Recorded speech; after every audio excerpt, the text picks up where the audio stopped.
Halo, selamat siang teman-teman semua. Jadi di sini kami perwakilan dari kelompok 9 ingin mempresentasikan pengantar bisnis yaitu materi fungsi produksi. Namun sebelum itu, izinkan kami memperkenalkan diri terlebih dahulu. Perkenalkan dari saya, perkenalkan nama saya Niputu Priska Wijayanti dengan NIM akhir 061 dengan nomor absen 24. Saya Igusti Ayu Dunyana Wijayanti dengan nomor absen 23 dengan NIM akhir 060. Namun sebelum kita masuk ke dalam materinya, di sini kami akan menjelaskan alur dari presentasi yang akan kami bawakan. Alur yang pertama itu adalah menjelaskan hubungan antara manajemen perusahaan dan manajemen produksi. Lalu yang kedua tentang fungsi produksi yang meliputi tujuan, jenis-jenis, dan faktor. Yang ketiga ada sesi diskusi, yang keempat penutupan. Nah, kita masuk ke materi pertama tentang mengingat konsep manajemen perusahaan. Konsep manajemen adalah bentuk tata kelola suatu perusahaan agar segala aktivitasnya berjalan dan terkontrol dengan baik. Menurut Wilson Bangun, manajemen dalam perusahaan adalah rangkaian upaya atau tindakan dari seluruh anggota perusahaan yang bertujuan untuk mencapai tujuan perusahaan. Manajemen perusahaan adalah sebuah ilmu dan praktik yang melibatkan 4 fungsi manajemen. Perusahaan untuk mencapai tujuan organisasi atau perusahaan secara efektif, efisien, dan berdaya saing dinamis dalam lingkungan bisnis. Lalu selanjutnya, itu ada 4 fungsi manajemen yang seperti perencanaan, pengorganisasian, pengarahan, dan juga pengendalian. Lalu selanjutnya itu ada manajemen produksi. Yang dimana manajemen produksi sendiri itu merupakan sistem pendataan yang mengatur produk belum jadi menjadi produk yang siap dipasarkan ke konsumen, yang menghasilkan produk yang sesuai dengan standar yang ditetapkan berdasarkan keinginan konsumen.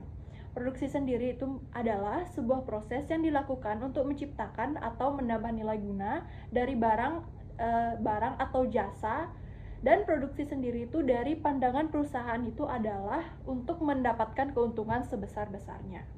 Fungsi produksi sendiri itu adalah bagian dari manajemen yang berfokus pada pengolahan input menjadi output. Lalu jika sudah mengetahui keduanya itu, lalu ada hubungan antara manajemen perusahaan dan juga fungsi produksi. Yang dimana manajemen perusahaan itu sebenarnya memastikan atau bertanggung jawab tentang fungsi produksi agar berjalan dengan baik, di mana proses produksi sendiri itu dapat menjadi lebih efisien dan meningkatnya produktivitas saat manajerial mengambil keputusan yang tepat. Selain itu juga, manajemen juga harus mempertimbangkan segala faktor eksternal dan internal dapat mempengaruhi fungsi produksi.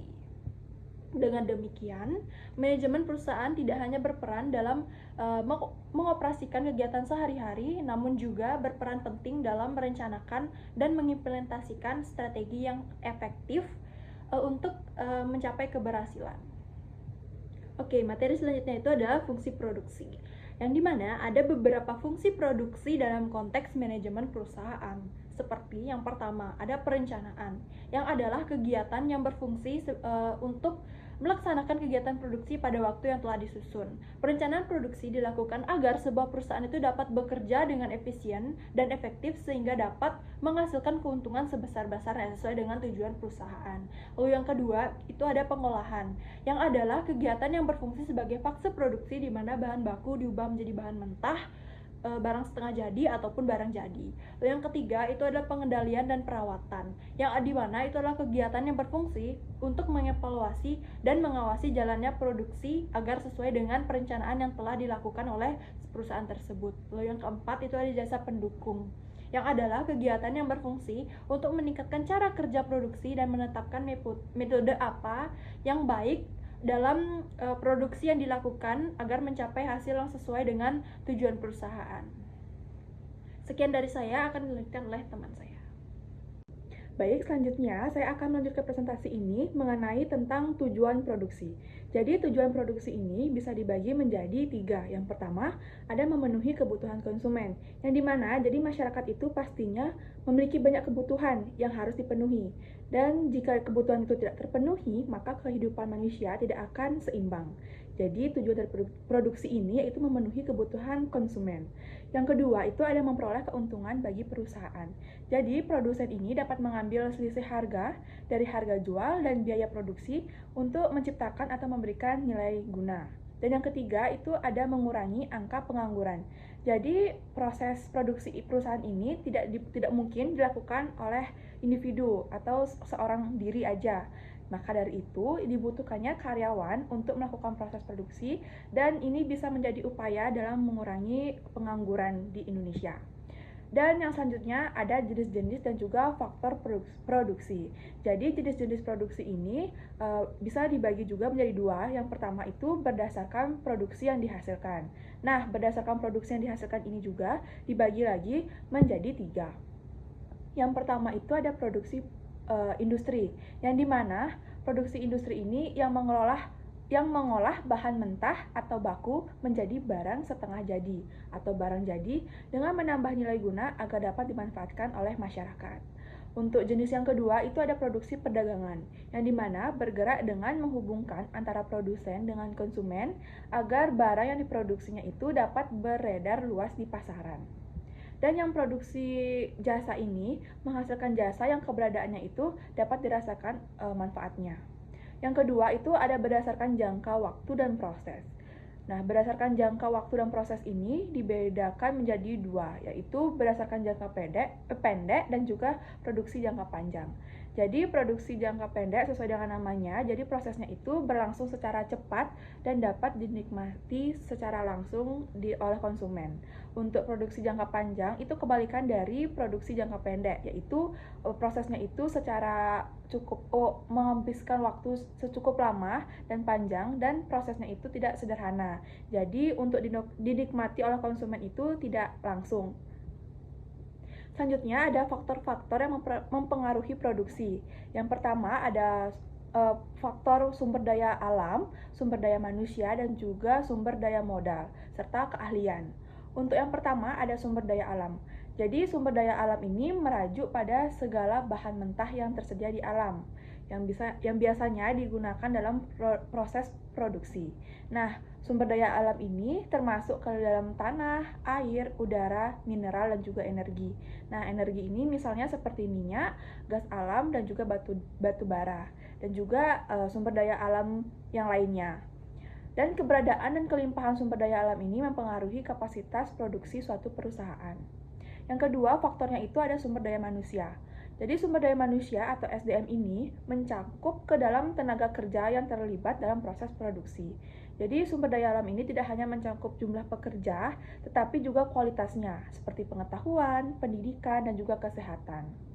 Jadi sumber daya manusia ini yang terampil atau berpendidikan yang tinggi akan meningkatkan efisiensi dan juga produktivitas dalam berbagai sektor.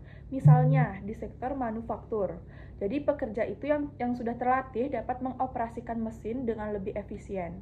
Sementara di sektor lain seperti kemampuan komunikasi dan manajemen, SDM yang baik dapat meningkatkan kualitas layanan.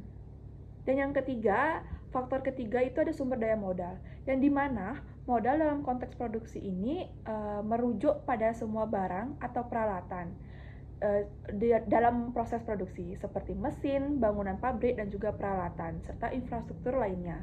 Nah, modal ini juga bisa berupa uang, yang dimana bisa diinvestasikan untuk membeli barang-barang tersebut, untuk mendanai kegiatan produksi itu juga. Nah, jadi semakin besar atau semakin canggih sumber daya modal yang tersedia, maka semakin efisien dan produktif suatu perusahaan dalam memproduksi barang dan juga jasa tersebut. Jadi, perusahaan yang memiliki akses ke teknologi dan juga peralatan modern bisa menghasilkan produk dan biaya yang lebih rendah dan kualitas yang lebih baik. Untuk faktor yang terakhir yaitu ada keahlian, yang dimana keahlian ini merujuk pada kemampuan khusus atau keterampilan yang dimiliki oleh individu atau kelompok itu tersendiri. Nah, ini biasanya itu saat melakukan tugas-tugas tertentu. Contohnya itu termasuk keterampilan teknis seperti keahlian dalam mengoperasikan mesin atau mengembangkan perangkat lunak. Contoh selanjutnya juga ada pada manajerial seperti kemampuan dalam mengelola sumber daya atau merencanakan strategi produksi. Atau juga ada kreatif seperti desain produk atau inovasi. Jadi, tingginya tingkat keahlian dalam suatu perusahaan ini dapat meningkatkan daya saing produk yang dihasilkan serta efisiensi proses produksi. Jadi, sekarang saya akan membaca simpulan dari hasil presentasi kami pada hari ini. Simpulannya yaitu, konsep manajemen perusahaan mencangkup perencanaan, pengorganisasian, pengarahan, dan pengendalian untuk mencapai tujuan suatu perusahaan secara efisien, efektif, dan berdaya saing. Produksi adalah kegiatan yang dilakukan untuk mengolah bahan baku menjadi barang atau jasa yang telah ditambah nilai pakai atau nilai gunanya agar dapat bermanfaat serta memenuhi kebutuhan masyarakat. Ada 4 fungsi produksi seperti fungsi perencanaan, fungsi pengelolaan, fungsi pengendalian, dan fungsi jasa pendukung. Manajemen yang baik akan memastikan fungsi produksi berjalan secara optimal, memenuhi kebutuhan konsumen, dan memperoleh keuntungan bagi perusahaan. Dengan demikian, hubungan antara manajemen perusahaan dan fungsi produksi adalah kunci untuk mencapai keunggulan bersaing dan keberlanjutan perusahaan dalam jangka panjang. Nah, sekian presentasi dari kami. Karena kami melakukan presentasi secara online, jadi sesi diskusi akan dilakukan pada grup WhatsApp. Sekian dari kami, terima kasih. Bye-bye.